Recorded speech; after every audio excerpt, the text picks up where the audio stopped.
মা, ও মা, কোথায় তুমি? ঘর থেকে বেরিয়ে এসো। ও মা, ঘুমিয়ে পড়লে নাকি? বেরিয়ে এসো। এই দেখো আমি এসেছি, বেরিয়ে এসো। ও মা, মা। এ কি রে ফুল, তুই এত রাতে এখানে? আজকে চলে এলি কেন? তোর তো কালকে আসার কথা ছিল।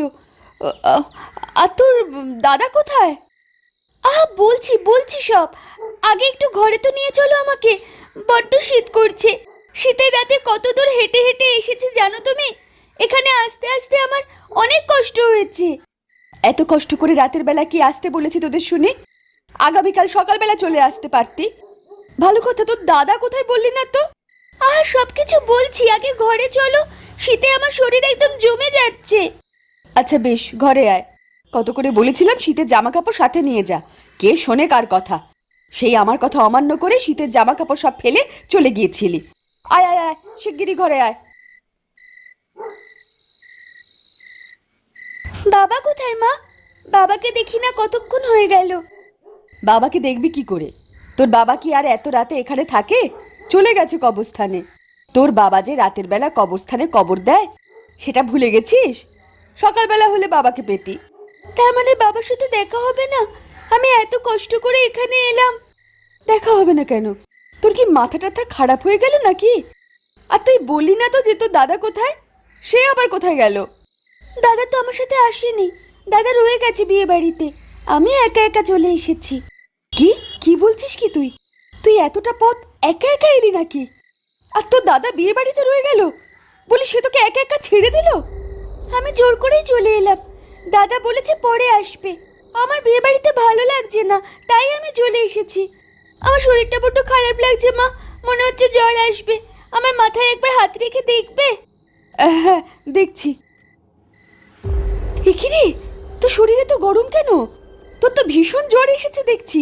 এই শরীরে তোর দাদা তোকে একা একা পাঠিয়ে দিল? একবার ফিরুক তোর বাবা, আমি নালিশ করছি।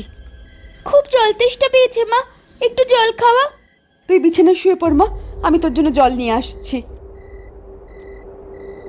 এই নে, তোর জন্য জল নিয়ে এসেছি। কি, ফুল কোথায় গেল? এখনই তো এখানে ছিল।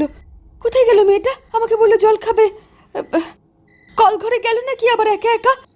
নির্ঘাত মাথা ঘুরে পড়ে যাবে। শরীরটা তো ভালো না। আমি শিগগিরই কল ঘরের দিকে যাই।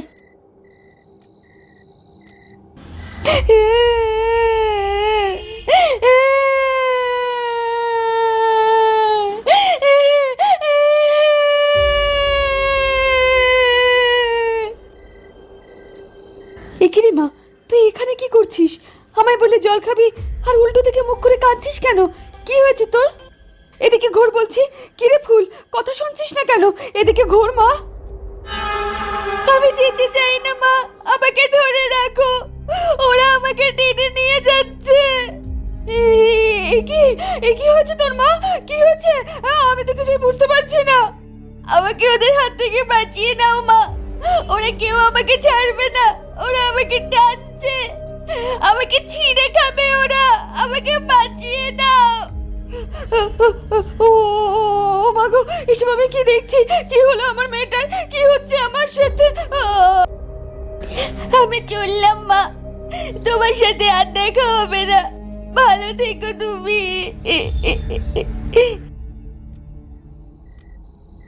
আজ বড্ড বেশি দেরি হয়ে গেল আসতে আসতে। গিন্নিকে কত করে বললাম এত খাইও না রাতে, কিন্তু কে শোনে কার কথা? একই করি কবরস্থানের লোক মাটি দেওয়ার কাজ, তার উপরে যদি এত রাত করি আর পেট ভরে খেয়ে আসি, তাহলে কি কাজ করা যায়? মাটি কোপাতে যে অসুবিধা হয় সেটা গিন্নিকে কে বোঝাবে?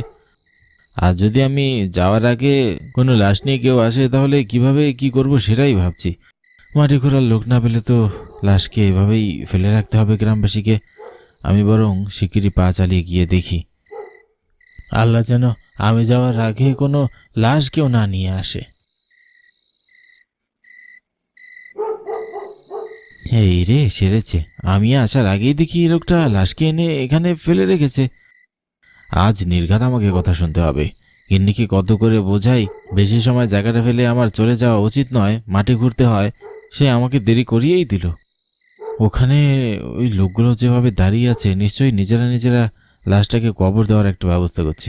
আমি শিগগিরই যাই।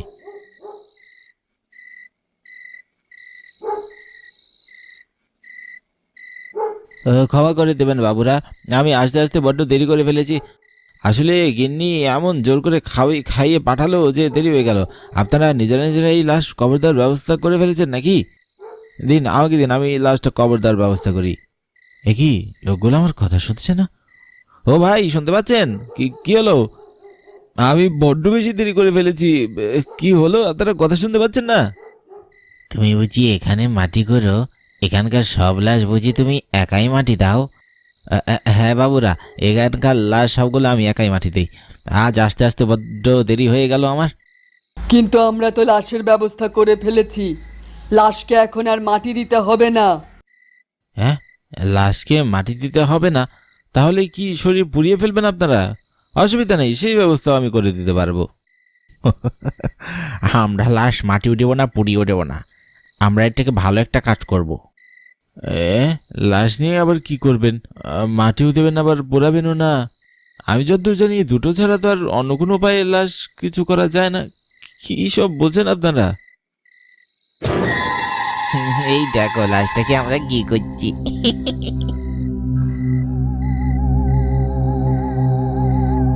এরকম করলে লাশকে কবর দিতে হবে না, আর পোড়াতেও হবে না। ওরে বাবা রে, এ আমি কি দেখছি? তোমরা তো মানুষ দাও, আমার বাবার লাশ। কি হচ্ছে আমার সাথে? আমি তো কিছু বুঝতে পারছি না। তোমরা সবাই মিলে আমার বাবার লাশটাকে ছিঁড়ে ছিঁড়ে খাচ্ছ। কিন্তু আমার বাবা মারা গেল কখন? আমার বাবা তো আমার মেয়েকে নিয়ে পাশের গ্রামে বিয়ে বাড়িতে গেছিল। এইসব কি হচ্ছে? কাছে আয়, তোকে সব বুঝিয়ে দিচ্ছি। তোকে তোর বাবার কাছে পাঠিয়ে দিলে তখন তার কাছ থেকে সবকিছু জেনে নিতে পারবি। আয় আয় আমাদের কাছে আয়। না, আমি তোমাদের কাছে যাবো না। তাহলে তোরা আমাকে ছেড়ে ছেড়ে খাবে। কিসের পাল্লায় বললাম আমি আজ? ধর ধর বেটাকে ধর, আজ ওকে দিয়ে আমাদের খাওয়া শেষ করবো। ধর ধর বেটাকে ধর। পালিয়ে যাবি কোথায়? আমাদের হাত থেকে তো আর বেঁচে ফিরতে পারবি না। থাম বলছি। দেখিস বেটা যেন পালিয়ে বাঁচতে না পারে। আজ ওকে আমরা সবাই খেয়েই ছাড়বো। আল্লাহ, এবারের মতন বাঁচিয়ে দাও। ও মা গো!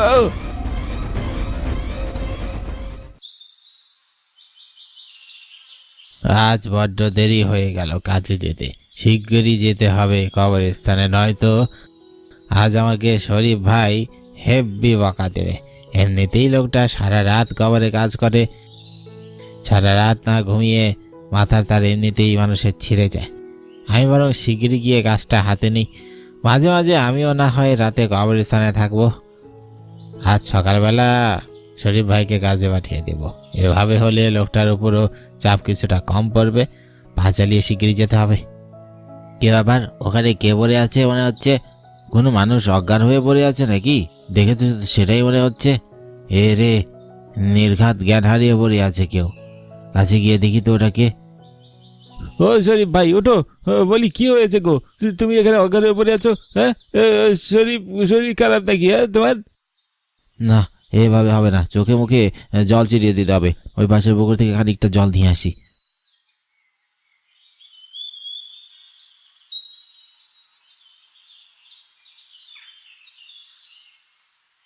ও শরীফ ভাই, ওঠো।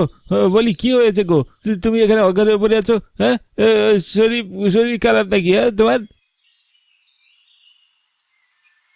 হ্যাঁ, শরীর? হ্যাঁ, শরীর তো একদম ঠিক আছে। তবে এখানে অজ্ঞান হয়ে পড়ে আছো কেন? আর তুমি তো এই অসময়ে কবরস্থানে থাকো না, এখানে কি করছিলে? আমার একটু বাড়িতে যাওয়া দরকার, আমাকে নিয়ে যাবি? উপকার হয় তুই আমাকে একটু বাড়িতে নিয়ে গেলে।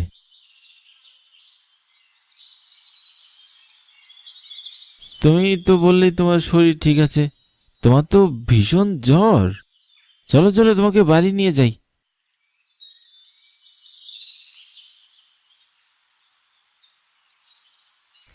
তোমার বাড়িতে চলে এসেছি।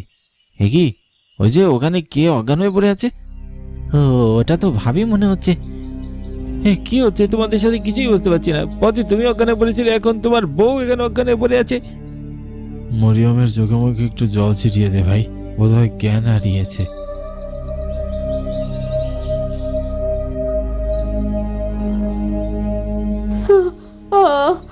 আমি কোথায়, আমি কোথায়? কি কি কি ব্যাপার গিন্নি, তুমি এখানে অজ্ঞান হয়ে পড়েছিলে কেন? কি কি হয়েছিল তোমার? মনে পড়েছে, আমার সব কথা মনে পড়ে গেছে। গতকাল আমাদের মেয়ে ফুল এখানে এসেছিল, কিন্তু এরপরে আমি কি সব দেখলাম। ফুল কোথায়? ফুল? কি বলছো তুমি? ফুল এখানে করতে গিয়ে আসবে? ফুল তো বাবার সাথে বিয়ে বাড়ি গেছে। কিন্তু ফুল গতকাল রাতে এখানে এসেছিল। ঘরে চলো, আমি তোমাকে সব বলছি। এসব গাধার দুজন কি বলছেন? আমাদের গায়ে তো এর আগে এরকম কখনো হয়নি।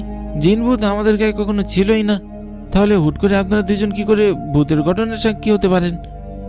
আমি তো কিছুই বুঝতে পারছি না কি হচ্ছে আমাদের সাথে। শরীফ ভাই, তুমি বরং আজ বিশ্রাম করো। রাতের বেলা কবরস্থানে আমি থাকবো। কবরস্থান তো এমনিতেই জঙ্গলের পাশে, জানি না সেখান থেকে কোনো প্রভাব আমাদের কবরস্থানে পড়েছে কিনা। আমাদের গায়ের সকলের উচিত গায়ের ভিতরেই কোথাও একটা কবরস্থান বানানো। কবরস্থানে যাওয়ার জন্য গায়ের জঙ্গলের ভিতর দিয়ে যেতে হয়। আজ আমি না হয় কবরস্থান থেকে দেখবো কোনো কিছু হয় কিনা, আর তুমি পারলে তোমার মেয়ে আর বাবার খোঁজ নেওয়ার চেষ্টা করো।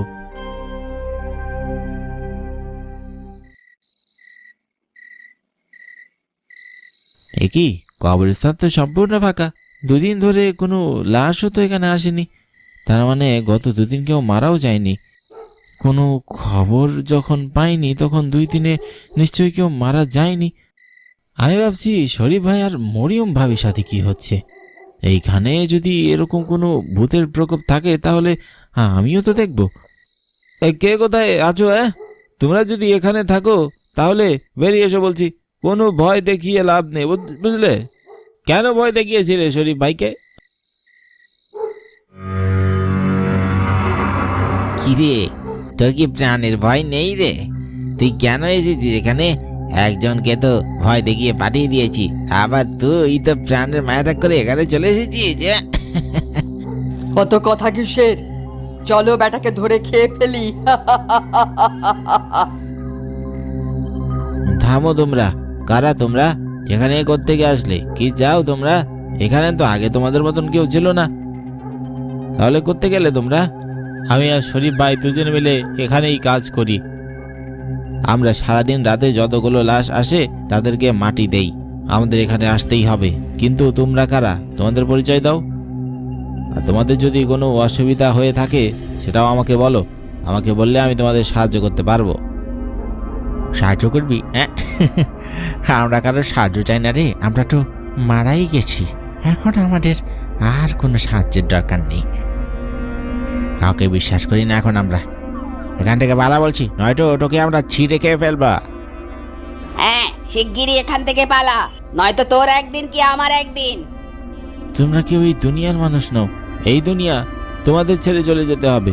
কিন্তু তারপরে তোমরা যখন এই দুনিয়া আটকা পড়েই আছো তখন নিশ্চয়ই তোমাদের কোনো কাজ এখানে রয়ে গেছে। কি হয়েছে তোমাদের সাথে আমাকে খুলে বলো। আমি নিশ্চয়ই তোমাদেরকে সাহায্য করব। আমি তোমাদেরকে কথা দিচ্ছি, আমি তোমাদের নিরাশ করব না। খুলে বলো কি হয়েছে। এই তোরা আমার কথা শোন, লোকটাকে দেখে মনে হচ্ছে সে আমাদের সত্যি সত্যি সাহায্য করতে চাইছে। চল আমরা আমাদের সমস্যাটা খুলে বলি, যদি ও সমাধান করতে পারে ভালো, নইলে ওকে এখানে পুঁতে দেব। ঠিক বলেছিস, আমার মনে হচ্ছে ওকে বলা উচিত। হ্যাঁ হ্যাঁ, ঠিক বলেছিস। তাহলে শোন আমাদের সাথে কি হয়েছে। আমরা 4 জন বিয়ের দাওয়াত শেষে বাড়ি ফিরছিলাম, কিন্তু পথে আমাদের গাড়ি অ্যাক্সিডেন্ট হয়। সেই অ্যাক্সিডেন্টে আমরা 4 জন মারা যাই। কিন্তু আমাদের সাথে ছিল আরো 2 জন মানুষ যারা আমাদের সাথে ওই গাড়িতেই ছিল। আমরা 4 জন মারা গেলেও ওরা 2 জন কোনো মতে গাড়ি থেকে বেরিয়ে বেঁচে যায়।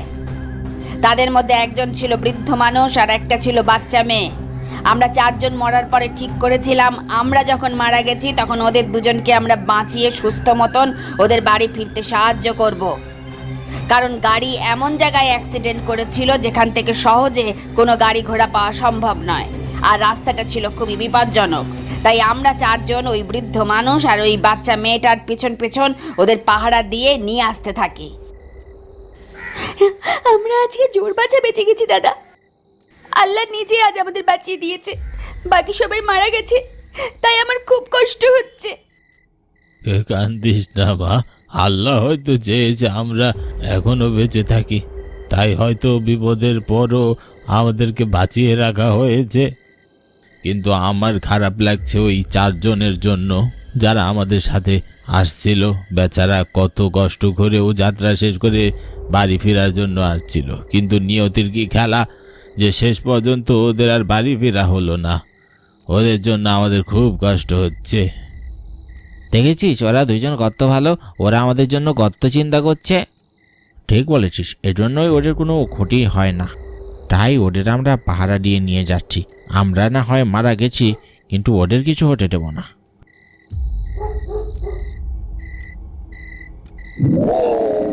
এই তোদের কার কাছে কি আছে আমাকে শিগগিরই দিয়ে দে বলছি।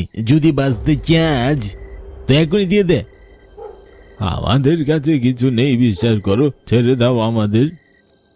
নেই, কিচ্ছু নেই, তাহলে মর। মেরে না।